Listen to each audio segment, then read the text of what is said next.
जो हमें जो परेशानी है उन सभी का समाधान भी उन्होंने दिया अपनी वाणियों के द्वारा। लेकिन कोई भी उनकी बातों को समझ नहीं पाया, उनकी बातों की गहराई को नहीं समझ पाया, उनकी बातों को उतना महत्व नहीं दिया, उनकी बातों को उतना महत्व नहीं समझ पाया। ऐसा जीवरा ना मिला,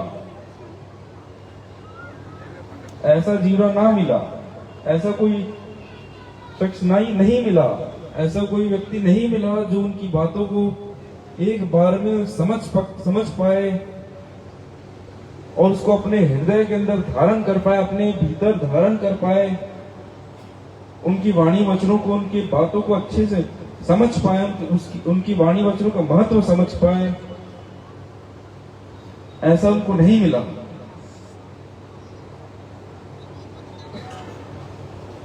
और सबसे पहली बात, जो सदगुरु कबीर साहब का जो संदेश है, जो सदगुरु कबीर साहब का जो ज्ञान है, वो काफी ऊपरी स्तर का ज्ञान है। अगर हम उनकी वाणी वचनों को, उनकी ज्ञान को समझने की कोशिश करेंगे तो ये जीवन हमारा कम पड़ जाएगा, बहुत कम पड़ जाएगा। इतना जीवन हमारे लिए काफी, ये जीवन काफी नहीं है। तो हम उनकी पूरी वाणी वचनों को, उन्होंने जितना भी हमसे कहा है, हमें आवश्यकता भी नहीं इतनी समझने की। हम बस साहब की वाणी वचनों को, उनकी एक आधी साखी को भी समझ जाएंगे तो हमारा जीवन सफल है। हम उनकी वाणी वचनों को, जो हमारे साहब हमसे कहना चाह रहे हैं, उनका दर्द हमें पता तभी चलेगा जब हम उनकी वाणी वचनों को एकदम ही प्रेम भाव से समझने की कोशिश करेंगे। और हमारे सदगुरु कबीर साहब की नहीं, जितने भी महापुरुष हुए, जितने भी संत हुए, उन सबकी वाणी वचनों को अगर हमें समझना है तो हमें प्रेम भाव से समझना होगा। अगर हमारे अंदर प्रेम भाव नहीं होगा तो हम किसी को भी नहीं समझ पाएंगे। अगर हमारे अंदर प्रेम भाव होगा, जो प्रेम साहब मिले, प्रेम कहावे सर, जिस प्रेम में हमें परमात्मा मिल रहे हैं, जिस प्रेम की वजह से उनकी वाणी वचन समझ आ रही, वो प्रेम कहलाएगा। लेकिन हम क्या करते हैं, हम हर चीजों में अपनी बुद्धि घुसाते हैं। हम चाहे वो भक्ति भी हो, भक्ति में भी हम अपनी बुद्धि लगाएंगे, अपनी समझदारी दिखाएंगे, प्रेम भाव नहीं दिखाएंगे। हम भक्ति में भी अपनी समझदारी दिखाते हैं, अपना स्वार्थ दिखाते हैं, अपनी बुद्धि दिखाते हैं, इन सब चीजों का इस्तेमाल करते हैं। लेकिन प्रेम भाव से हम कभी भक्ति नहीं करते, प्रेम भाव से हम परमात्मा को नहीं समझ पाते।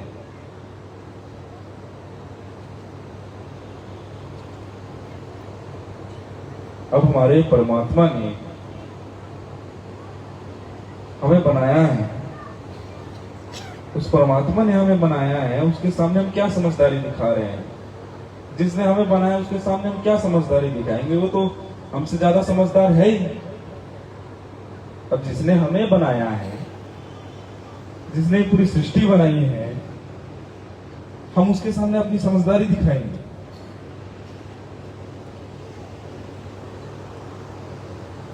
जिसने पूरी सृष्टि बनाई, जिसने इतने सारे जीवों को बनाया, जिसने हमको बनाया, वो हमसे ज्यादा समझदार तो हो गई ना। लेकिन फिर भी हम उनके सामने ही अपनी समझदारी दिखाते हैं। हम सुख सुविधा धन के लिए परमात्मा को भी अपना साधन बनाते हैं कि हम पर कोई परेशानी ना आए, हमारा परिवार हंसता खिलता रहे, हमारे व्यापार में अच्छी बरकत होती रहे, ऐसी आप कृपा करना। हम परमात्मा के सामने यही मांगते हैं और परमात्मा को भी साधन बनाते हैं ये सब मांगने के लिए। मतलब ये सारी चीजें परमात्मा से भी बड़ी हो गई। ये सारी चीजें परमात्मा से बड़ी हो गई।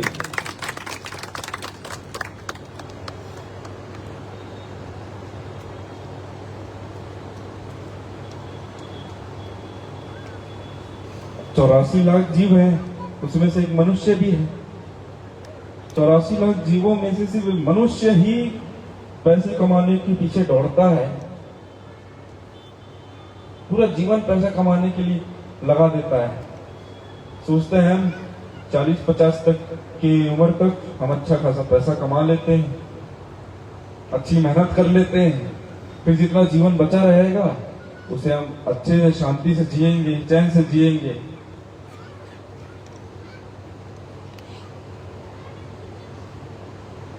मतलब हम सबको भविष्यवाणी पता है कि हम आगे जिएंगे। हमें पता है कि हम 40-50 तक पैसा कमाएंगे, उसके बाद आराम से जिएंगे, जैसे कि हम अमर हैं, जैसे कि हमारा शरीर अमर है। जो हमारी आत्मा वो तो है अमर, वो तो नहीं मरती, ये शरीर ही पुराना होता है। अब लेकिन हमें अपने शरीर की गारंटी वारंटी पता है।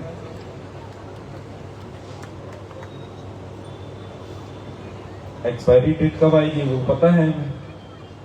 आप कुछ खाने का लेते हैं और उसके पीछे एक्सपायरी डेट लिखा रहता है, तो क्या पता भाई, आप लोगों को भी पता हो आपकी एक्सपायरी डेट क्या हो, तभी इतना सोच समझ के, इतना विश्वास से आप कहते हैं कि हम 40-50 तक अच्छे से धन कमाएंगे, हर चीज अच्छे से हम सेटल कर लेंगे, उसके बाद सुकून से चैन से जिएंगे।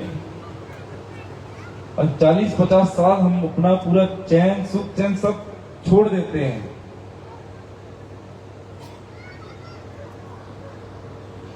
जितना हमारा चैन है, जितनी हमारी सुख है, हम इन चीजों को हटाकर इतनी मेहनत करते हैं। अब उस मेहनत करते करते इतना टेंशन हमें होता है, टेंशन से हमें डिप्रेशन होता है, डिप्रेशन से हमारी तबीयत खराब होती है। ज्यादा टेंशन लेते तो हार्ट में लोड आता है, ब्लॉकेज का खतरा रहता है, दुनिया भर की चीजें रहती हैं।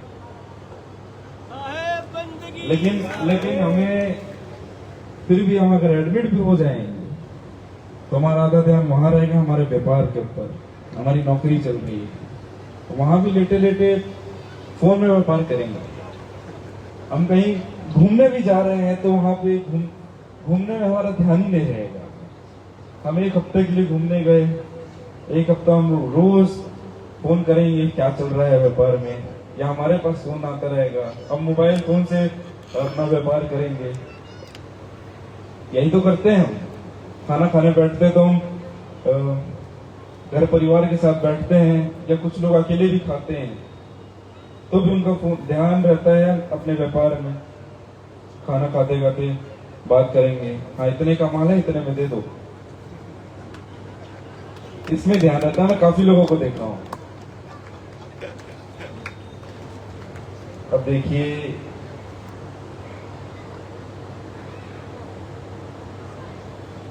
क्या आप ये सोचिए कि हमारे परमात्मा ने हमें सिर्फ धन कमाने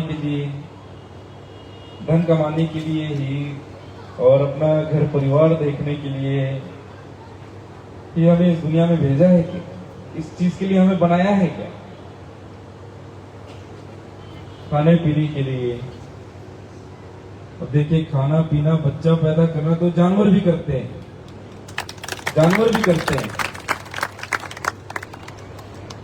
हम भी वही करते हैं। अब उनमें और हमें क्या अंतर हुआ? अब बोलेंगे हम तो बोल सकते हैं, हम तो 2 पैरों में चल सकते हैं, इतना तो अंतर है।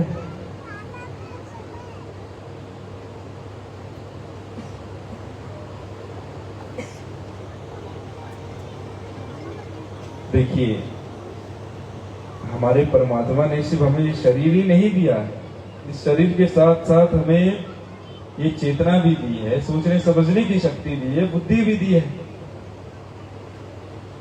हमारे परमात्मा ने हमें अब रोबोट तो नहीं बनाया है, कोई मशीन तो नहीं बनाई है कि वही एक ही काम करते रहे। पूरा जीवन हम उसमें बिता दें। अब कहते हैं, अब मनुष्य का जो जीवन मिलता है, जो मनुष्य शरीर मिलता है, अब ये मिलेगा तभी तुम्हारी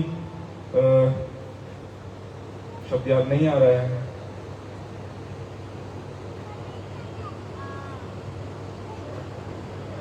अब ये शरीर मिला हुआ है हमें।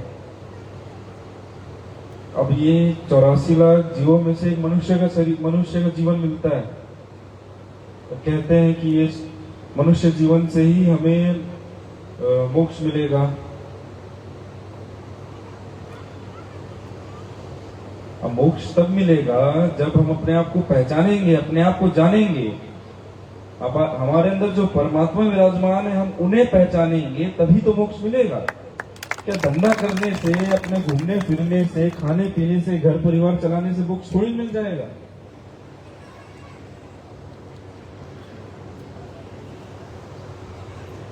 बस इन चीजों से थोड़ी ना मिल जाएगा मोक्ष। अब हम अपने आप को नहीं पहचान पा रहे हैं। अब परमात्मा तो दूर की बात, उनकी वाणी वचन तो दूर की बात, हम उन्हें तभी पहचान पाएंगे, उनकी वाणी वचन तभी पहचान पाएंगे जब हम अपने आप को पहचानेंगे। हमने तो अपने आप को पहचाना ही नहीं। पूरा जीवन भर हम पैसे कमाने के पीछे भागे हैं। पूरा जीवन हम हंसी मजाक में, खाने पीने में, आराम से, चैन से, सुकून से सोने में बिताए। हम अपने आप को कहां समय दिए, कहां समय दिए हैं हम अपने आप को? हमारे पास हमारे लिए समय ही कहां है?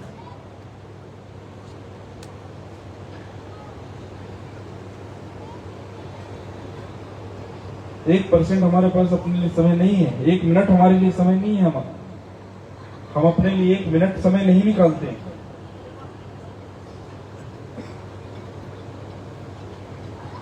हम अपने आप को जानने की कोशिश ही नहीं करते हैं।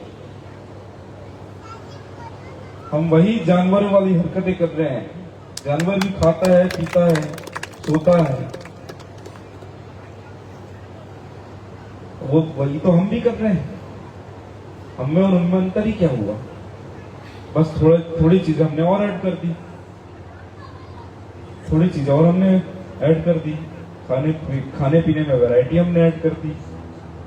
हम अपना व्यापार ऐड कर दिया, जॉब ऐड कर दिए। हमें ऐसा ही लगने लग गया है कि हम यही सोचकर बैठे हैं कि जो भी जीवन है, जो सब कुछ है, वो यही है। सिर्फ हमारा घर परिवार है, सिर्फ हमारा व्यापार है, सिर्फ हमारी जॉब है, सिर्फ ये घूमना फिरना है, खाना पीना है, ये मोबाइल है, यही हमारा जीवन है। हम ये सोचकर बैठे हैं और एकदम चैन से, सुकून से अपना जीवन जी रहे हैं। सुखिया ये संसार है, खावे और सोवे, दुखिया साहब कभी रह जागे और रोवे। साहब जागने की बात इन आंखों से नहीं कह रहे हैं, भीतर से जागने को कह रहे हैं। भीतर से जागोगे तभी आपको लोगों का दर्द पता चलेगा। ये जीवन में क्या चल रहा है वो आप लोगों को पता चलेगा। लेकिन आप तो भीतर से सोए हो, बाहर से जागे हुए, उसमें कहां पता चलेगा आप लोगों को? आपके अंदर प्रेम भाव ही नहीं आएगा, आपके अंदर प्रेम भाव ही नहीं जागेगा।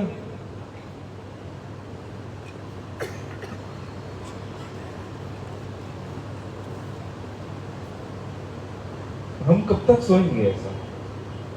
कब तक सोते सोते अपना जीवन बिताएंगे? जितना सोना था हम सो लिए, अब जागो तो कम से कम। जागने का समय तो आया है, कभी ना कभी तो जागना होगा हमें। आज जागे, कल जागे या परसों जागे,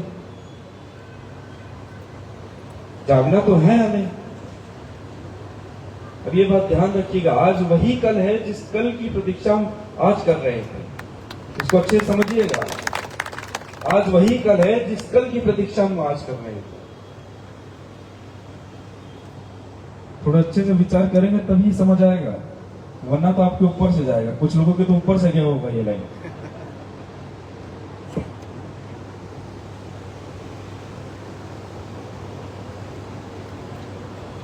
साहब ने तो ये भी कहा है, काल करे सो आज कर, आज करे सो अब, पल में परले होएगी भरी करेगा तो।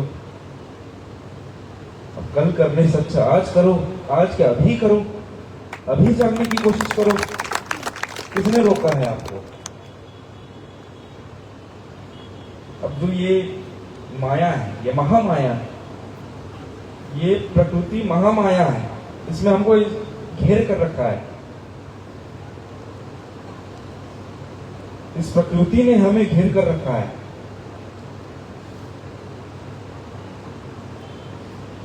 ये महामाया है, माया नहीं महामाया है। इस महामाया से आपको ऊपर उठना होगा, इससे निकलना होगा।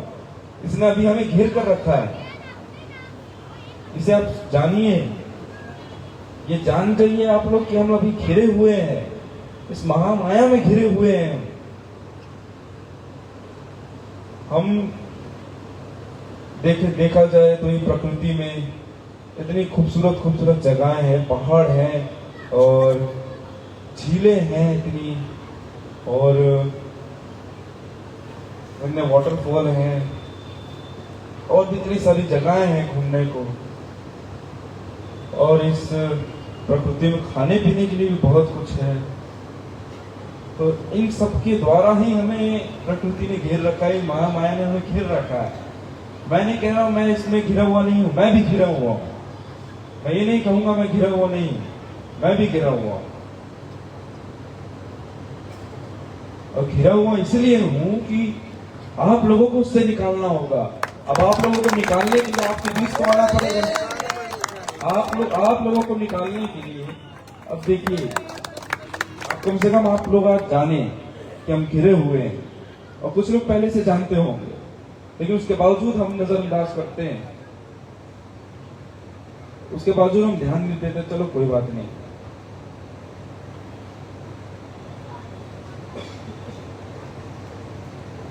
प्रकृति हमें आकर्षणों से बांध कर रखेगी, हमारे सामने इतने आकर्षण रखेगी, इतनी सारी चीजें रखेंगी कि हम कभी ये विचार भी नहीं करेंगे कि हम इन सब में घिरे हुए हैं। हमको ऐसा लगेगा भी नहीं कि हम इस पर घिरे हुए हैं, हमको ऐसा ही लगेगा। लेकिन देखा जाए तो हम घिरे हुए हैं, हम चैन से सो नहीं रहे हैं। हमें चैन से सोना नहीं है, चैन से खाना पीना नहीं है। अब हमें जागना होगा, हमारे महापुरुष हमसे क्या कह रहे हैं वो समझना होगा।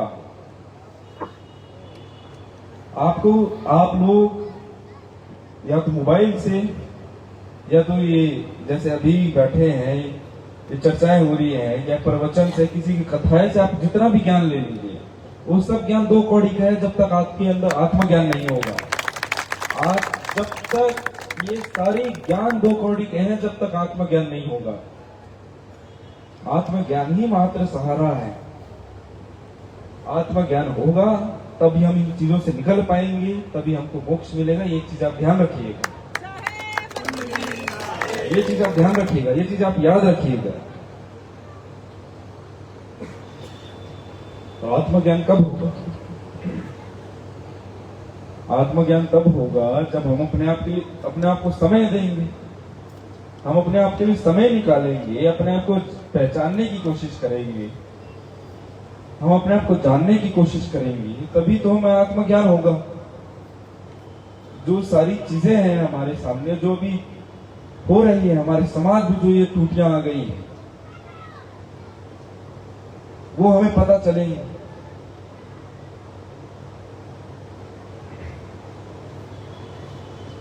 अभी नवरात्रि चल रही है ना, और आखिरी समापन है आज।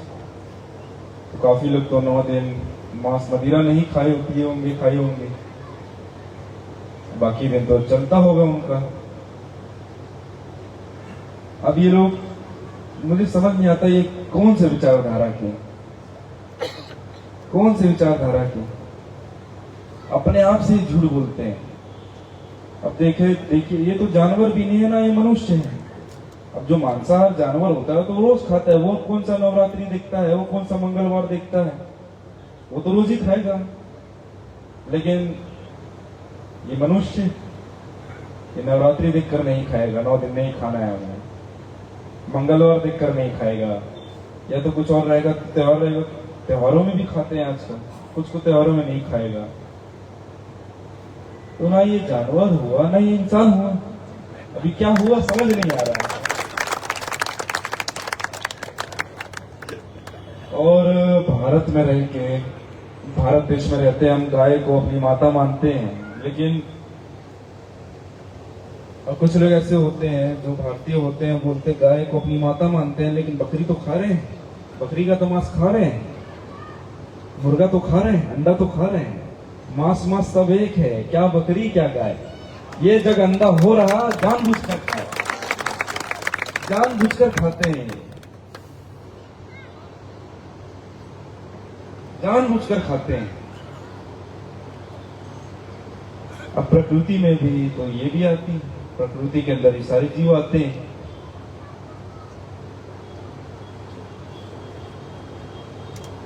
अब देखा जाए तो अब जो बकरी होती है, बकरी को सबसे ज्यादा खाया जाता है।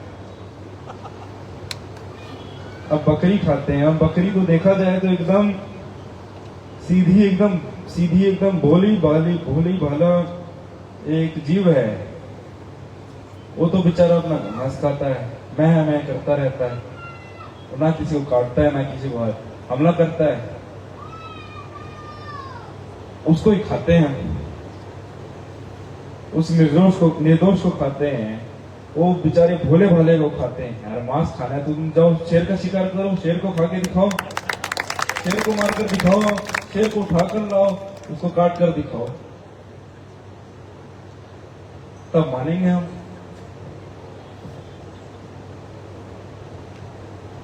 बकरी को खाना है, मुर्गे को खाना है, जो बेचारा ना हम पर हमला करता है, जो ना हमें कोई नुकसान पहुंचाता है। अब देखिए, अब जो मांसाहारी लोग हैं वो कहेंगे आप हमें कह रहे हैं हम सिर्फ मांस खाते हैं, हम मांस खाते हैं, हमको तो पाप लगेगा, लेकिन पाप तो आप लोगों को भी लगेगा। आप तो फल खाते हैं, सब्जियां खाते हैं, उनमें भी जीव होता है, उसको भी तोड़कर आप खा रहे हैं। लेकिन आप जिनको खा रहे हैं, मांसाहारी लोग जिनको खा रहे हैं, बकरी को खा रहे हैं, गाय को खाते हैं, मुर्गी को खाते हैं, ये क्या खा रहे हैं? घास फूस खा रहे हैं, घास फूस खा रहे हैं ना। चाहे मांसाहारी से होती है, हमसे पाप होता है, लेकिन जानबूझकर करना वो अलग हो जाता है, जाने अनजाने में करना वो अलग हो जाता है। कम से कम जीव हत्या का हमें महत्व समझना होगा। जितना हो सके, जितना ज्यादा हो सके उसका हमें पालन करना होगा। हमें अगर गलती से, देखिए हम रोड में चलते हैं तो काफी देखते हैं चींटियां भी रहती हैं, तो देखने के बावजूद भी बहुत लोग खून के निकल जाते हैं, या फिर शरीर में कोई अगर चींटी चढ़ गई तो उसको रोज फेंक हटा देते हैं, या कोई कीड़ा आ गया उसको हटा देते हैं। और आपको देखकर बाकी लोग उस जीव दया का पालन करेंगे। अभी जो हमारा मिशन है वो आध्यात्मिक भौतिक दोनों है। अब भौतिक है जीव दया से, आध्यात्मिक है आत्म पूजा से। अभी भौतिक और आध्यात्मिक जो है वो हमारे एक एक पैर है, एक पैर भौतिक है, एक पैर आध्यात्मिक है। दोनों में से एक पैर भी लड़खड़ाता है तो हम गिरते हैं। तो दोनों को हमें एकदम बैलेंस बनाकर चलना होगा। हमें जीव दया करनी होगी, जीवों पर दया करनी होगी, सभी जीवों को प्रेम भाव से देखना होगा, सबको एक समान मानना होगा। और आत्म पूजा यानी अपने आप को कम से कम पहचानना होगा। हमें अपने आप के लिए समय निकाल कर अपने आप को जानने की हमें कोशिश करनी होगी। एक जगह हमें सुर्ती लगानी जरूरी, एक जगह हमें ध्यान लगाना है। जो उद्देश्य है हमारा वो हम आप लोगों को बताने आए हैं। तो मैं आप चाहूंगा आप एक बार हमारे उद्देश्य को आप अच्छे से समझिए। और जो ये केडीवी मिशन बना हुआ है, सदगुरु कबीर धनदास वंशावली मिशन, ये शॉर्ट फॉर्म है केडीवी मिशन। आपको और अच्छे से समझना है तो उस एक पत्रिका है हमारी, उससे आप समझ सकते हो, स्टोर में मिल रहा है। मैं उसको कोई विज्ञापन नहीं कर रहा हूँ, मैं आप लोगों को इसलिए बोल रहा हूँ उसे आप पढ़िए, उसको लेकर पढ़िए, ताकि आप कम से कम जो हमारा उद्देश्य है जीव दया का और अपने आप को आप जान सकते हैं, उसमें आपको मदद मिलेगी। मैं इसलिए कह रहा हूँ आप एक बार जरूर पढ़िएगा उसे। और हमें इंसान का शरीर मिला हुआ है, हमें बुद्धि मिली हुई है, हमें चेतना मिली हुई है, हमें सोचने समझने की शक्ति मिली हुई है। जानवर हम पर बहुत फर्क है, जमीन आसमान का फर्क है। हमें अपना जो जीवन है, हमारा जो जीवन है, वो हमें अपने लिए नहीं जीना है, ये व्यर्थ की चीजों में के लिए नहीं जीना है, सभी जीवों के लिए जीना है, सभी जीवों की सेवा में समर्पित करना है। हमसे जितनी सेवा हो सके हम उतनी सेवा करनी है सभी जीवों की। आप लोग मेरी बातों पर एक बार जरूर विचार करिएगा। मैंने अभी तक आपसे जो भी बातें कही है, आप उस पर जरूर विचार करिएगा। और ये दो जो पत्रिकाएं हैं, अब दोनों, ये पत्रिका आप जरूर एक बार पढ़िएगा, वो पढ़े या ना पढ़े, ये पत्रिका एक बार जरूर आप पढ़िएगा, इससे आपको और अच्छे तरीके से समझ आ जाएगा। तो मेरी बातें आपने बहुत ही ध्यानपूर्वक सुनी है, मैं आप सभी का बहुत बहुत आभारी हूँ। और एक बार और बहुत बहुत धन्यवाद आप सभी का, इतना आपने मेरा स्वागत किया। साहेब बंदगी साहेब।